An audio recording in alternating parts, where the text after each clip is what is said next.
Kita kasih naik ada ini lagi nih pasien lama. Bukhari Al-Indragiri lagi. Ya, Bukhari Muhammad Sofyan. Ya bang. Oh beda ini. Kupikir tadi si Al-Indragiri Riau. Ternyata beda. Muhammad Bukhari Muhammad Sofyan. Muslim bang. Ya bang. Saya nak sadu banakum, peace be upon you. Salam sejahtera.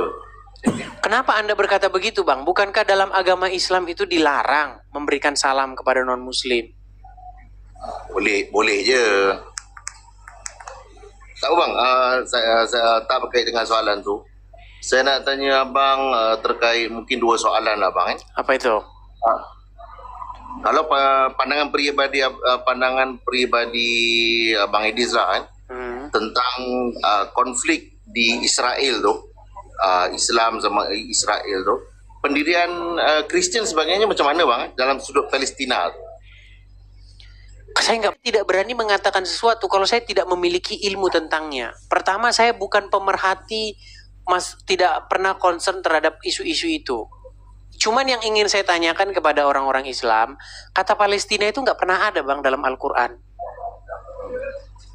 Tahu kan, saya tanya ni maksudnya, yalah maksudnya kalau kita tengok dalam dunia politik tu, Islam sama Israel, Islam sama Yahudi lah bang kan, bergaduh berperang. Tapi bagaimana sudut pandang Kristian dalam isu tu kan? Palestin tu tempat tempat Yesus bang, betul? Iya, pertama begini. Pertama kata Palestina itu tidak pernah ada di dalam agama Islam. Oke. Itu Filistin itu merujuk kepada satu bangsa, itu bangsa-bangsa dari Pulau Kreta. Itu orang-orang Eropa isinya bang. Filistin itu merujuk kepada satu pemukiman di dekat pantai itu, yang bagian pantai, tepi pantai itu dimukimi atau didiami oleh orang-orang dari Pulau Kreta yang dari seberangnya itu, asal usul mereka. Itu orang-orang Eropa, bang. Orang-orang yang berperawakan besar. Itu penduduk aslinya, penduduk asli itu. Mereka itu suku bangsa mereka itu, orang-orang Filistin itu, mereka menyembah Dagon sebagai ilah atau sebagai dewa mereka, sebagai Tuhan mereka. Disebutkan di dalam Bible, mereka itu menyembah Dagon. Jadi bukan seperti yang sekarang ini. Justru yang sekarang ini itu adalah orang-orang Arab yang didatangkan belakangan. Ini yang biar kita nggak salah mengerti bang. Itu mereka dulu berperang dengan Daud. Salah satu tokoh familiar yang terkenal itu namanya Goliat. Goliat itu orang Filistin. Jadi maksudnya bang Palestina ataupun Baitul Maqdis tu bang, di sisi Kristian tu tidak ada apa-apa kedudukan lah, tidak diberikan keutamaan lah, betul bang? Kalau saya paham. Jadi begini. Baik. Jadi bait Tuhan yang sejati itu bukan di Yerusalem, bang. Bukan di Filistin.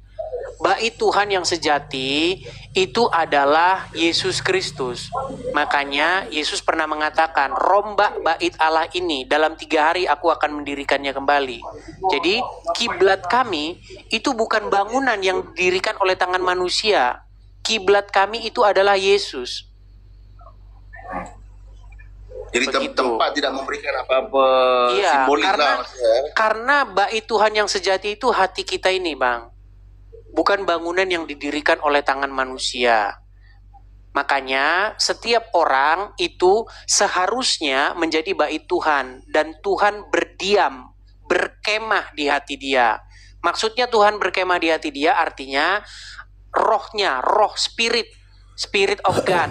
Yang kita bilang sebagai Holy Spirit, Roh Kudus. Kalau bahasa Indonesianya. Nah, ketika Roh Kudus itu tinggal di hati seseorang, maka seseorang itu dikendalikan oleh roh itu, melakukan kehendak-kehendak Tuhan. Begitu. Jadi bait kami, kiblat kami bukan bangunan yang ada di Yerusalem. Dan sebab saya terfikir kan agama yang dominasi tiga bang kan, Kristian, Islam, Yahudi, tiga lah ni kan. Jadi semua tu terkait Yahudi sebenarnya tidak mendominasi bang. Jumlah orang Yahudi di muka bumi ini, orang yang beragama Yahudi ini tidak lebih dari 10 juta. Lebih besar penganut Konghucu, lebih besar penganut Buddha, lebih besar penganut Hindu daripada penganut agama Yahudi. Penganut agama Yahudi tidak lebih dari 10 juta orang bang. Okey bang, so jelas maksudnya saya faham apa yang bang Edi sebut tadi tu, berarti pada pendirian Kristian secara majoriti tu Jerusalem tu tidak memberikan apa-apa simbol, yang penting kesedaran bertuhan. Sebenarnya memberikan simbol, tetapi Bible itu akan berbicara mengenai Yerusalem yang baru. Begitu bang. Jadi bukan Yerusalem yang sekarang ini. Makanya ketika kami berbicara mengenai Yerusalem, bukanlah Yerusalem yang dimaksudkan yang sekarang jadi tempat perang-perang begitu. Memang tempat itu memberikan sejarah karena bagaimana Kristen itu muncul dari sana. Tetapi kita itu berbicara mengenai Yerusalem yang baru.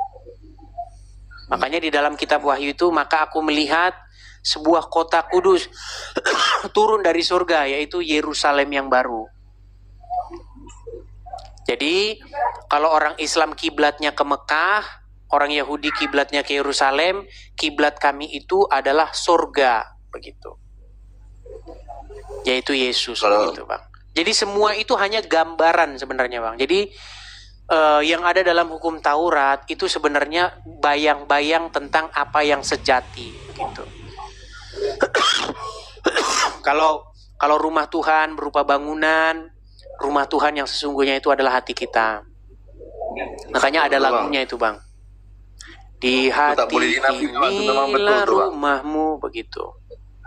Itu kalau di pusat ibadah tu rumah Tuhan, di kuil pun ada orang curi bang. Betul. Di kuil ada curi, di tokong ada curi. Betul. Di masjid ada yang mencuri. Bahkan di kuil ada orang yang menggosip. Di gereja banyak orang yang gosip, ngomongin. Banyak. Di masjid juga begitu. Jadi makanya rumah Tuhan yang sejati itu hati kita, bang. Itu saya sepakat tuh bang. Itu saya tidak berbeza bang. Ya, begitu bang. Jadi makanya ada pengertian-pengertian yang harafiah, pengertian-pengertian kelas bawah, ada pengertian yang kelas yang lebih tinggi, begitu bang. Betul. Seperti itu. Satu lagi apa bang? Satu lagi yang terakhir mas sebelum saya turun. Ya silakan. Ya kalau contoh orang tuh ditukar agama bang kan, dia masuk Kristen, apa yang Kristen suruh dia buat tuh bang? Hidup kudus, hidup baru, meninggalkan manusia lamanya, kemudian hidup dengan manusia barunya. Makanya orang Kristen itu bang, kalau mau masuk Kristen dibaptis. Dibaptis itu artinya lambang pertaubatan. Artinya ketika dia dicelupkan ke dalam air, maksudnya tubuh lamanya dia itu sudah mati dan dikuburkan. Kemudian dia keluar dari air, dia hidup dengan manusia barunya. Itu. Sejatinya seperti itu. Walaupun ya seperti kata Tuhan Yesus kami, daging itu lemah. Makanya kita ini perlu bersekutu. Itulah fungsinya gereja. Gereja itu adalah fungsinya untuk berkumpul sesama orang-orang Kristen supaya membangun iman kita, membakar iman kita supaya kita tidak redup. Begitu. Makanya jangan menjauhkan diri dari pertemuan-pertemuan. Nah, kata pertemuan itu asal usul kata gereja itu dari situ. Jadi bukan sebuah bangunannya. Begitu. Cuman kan ujung-ujungnya kan kita perlu bangunan. Nggak mungkin kita kumpul di lapangan kan. Nanti kalau hujan gimana? Kalau panas gimana? Makanya kita perlu bangunan. Begitu. Jadi maksudnya apa? Kalau orang tuh di keluar agama, dimasuk Kristen, dia kena taubat lah. Macam itulah kan? Bertaubat, hidup baru. Begitu bang. Kalau orang Kristen masuk Islam pun dia semua suruh taubat juga bang kan? Enggak. Apa bilang? Kalau orang Kristen masuk Islam tidak disuruh bertaubat, disuruh mengucapkan kalimat syahadat. Iya. Orang bisu macam mana bang nak ucap? Enggak perlu. Ya, maksudnya di dalam kekristenan itu baptis itu lambang pertaubatan. Esensinya itu bertaubat, hidup baru seperti apa yang dikehendaki oleh Yesus. Supaya Yesus berdaulat di dalam diri dia, menjadi raja, menjadi memerintah Yesus itu di hatinya. Begitu. Oke, Bang Adi, terima kasih banyak. Soalan saya tadi 2 saja. Tapi satu hal Bang yang mau saya koreksi. Ya. Kalau orang Kristen masuk agama Islam, lihat Bang di video-video. Cuman gini. Asyhadu, betul kan? Assalamualaikum. Asadu. Oh, asyhadu. Wow. Iya. Pasti kalau orang Kristen atau orang Hindu atau orang apa, Buddha atau apa masuk Islam, pasti gitu. Saya bersaksi bahwa nggak ada pertaubatan, malah justru kata Muhammad, kalau orang mengucapkan syahadat, mau dia maling, mau dia berzina, masuk surga. Saya bilang tidak ada pertaubatan, Bang. Mana ada bertaubat? Yang ada mengucapkan kalimat syahadat. Nih, saya akan tunjukkan ya. Nih, saya tunjukkan. Ini video ini sudah sering saya katakan. Nih, sabar ya.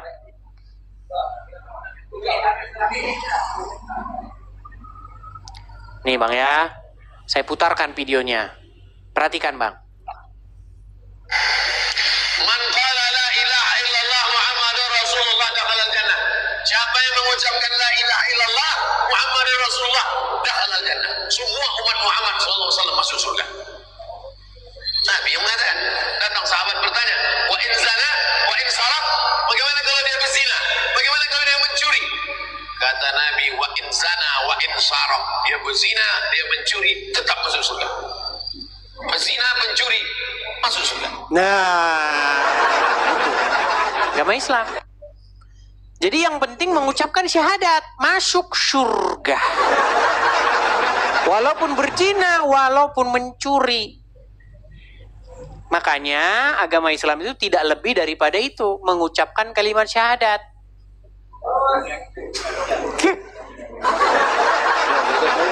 Saya pun tak pernah tengok surga, Bang. Saya pun tak tahu macam mana kan. Jadi saya tak tahu dia nak cakap kan. Saya pun tak pernah tengok surga, jadi saya tak nak cakap benda yang saya tak tahu kan. Kalau saya dah pernah tengok, tapi kan kita kan mengetahui itu dari orang yang memimpin kita. Misalnya umat Muslim kan yang memimpin kan Muhammad. Mengenai cerita surga kan dari Muhammad. Betul nggak? Di surga nanti ada bidadari-bidadari. Betul? Diberikan bidadari yang berpayudara montok. Betul? tak tahu Bang. Saya tak tahu. Saya tak pernah tengok. Cerita tu cerita. Macam Abang tadi kan.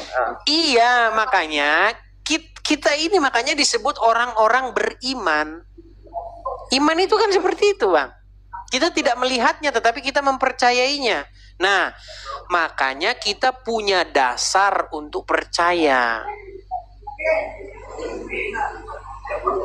Saya berbeza sikit Bang kan. Kalau saya bukan pada percayalah, pada kelakuan kan. Ramai orang percaya Tuhan tu melihat, betul tak Bang? Gimana? Ramai dunia manusia percaya Tuhan tu melihat, betul? Tanya semua orang, Tuhan kamu melihat? Melihat. Iya. Tapi waktu dia mencuri tu, di mana Tuhan yang melihat tu kan? Tak ada lah sebenarnya kan. Oke, berarti Anda ini bukan Muslim. Tak adalah kalau pada saya macam tu lah kan. Kalau beriman tu dibuktikan dengan perbuatan. Tuhan saya melihat, saya takkan mencuri. Tuhan saya melihat tapi saya curi, berarti tak percayalah Tuhan tu melihat. Batal lah iman tu kan. Pada saya macam tu lah. Tuhan tapi tu abang bukan Muslim? disebutkan. Saya pun tak tahu. Nak kata Muslim saya jahat kan. Saya pun tak tahu saya agama apa kan. Tapi saya rasa Muslim tapi saya jahat. Apa sih arti Islam? Islam tu sejahtera, damai, tunduk, patuh. Nah, tunduk patuh kepada siapa? Patuhnya pada kebenaran. Tapi saya tunduk patuh pada nafsu Bang.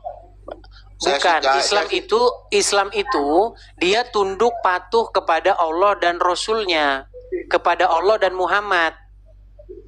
Makanya Muslim itu wajib tunduk, wajib patuh mengikuti Muhammad dan Allah.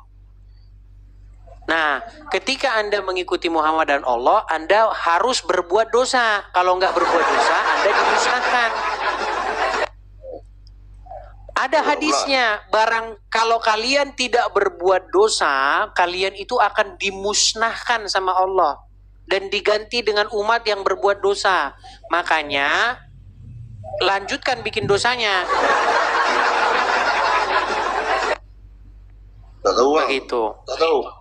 Saya tak tahu. Iya, banyak yang abang tidak tahu begitu. Makanya ya abang masih Islam. Betul, saya pun tak tahu saya agama apa bang. Tapi saya tahu sejahtera. Iya. Saya menjaga Ya, kalam makanya saya begini bang. siapa. Sekarang ini sudah era internet. Sekarang apa-apa tinggal di-download saja. Download saja Bible itu. Baca begitu bang. Orang yang haus akan kebenaran, maka dia akan mendapatkan kebenaran itu. Orang yang mencari akan mendapatkan. Orang yang mengetuk maka pintunya akan dibukakan. Begitu. Ya kan? Jadi kalau kita cari, kita akan dapat. Kalau nggak kita cari gimana mau dapat? Yang cari aja belum tentu dapat. Gitu loh. Kitab suci ni bang, untuk dibaca ke untuk diamalkan bang? Betul.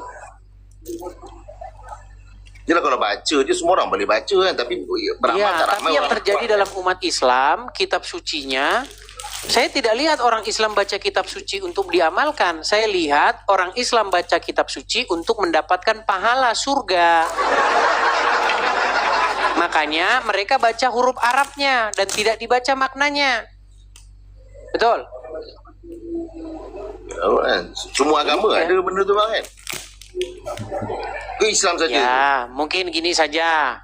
Kalau abang tidak pernah membaca Bible, ya nanti kita baca Bible itu, kita berbicara Bible itu menjadi orang yang sok tahu.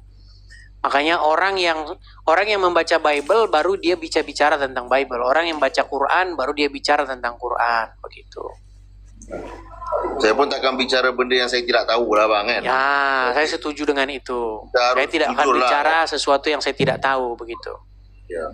Nanti kalau kita cakap Oke, benda yang begitu ya, kita Bang, ya? tahu. Ya. Oke bang. Oke, terima kasih. Biasanya. Selamat malam. Turun dulu.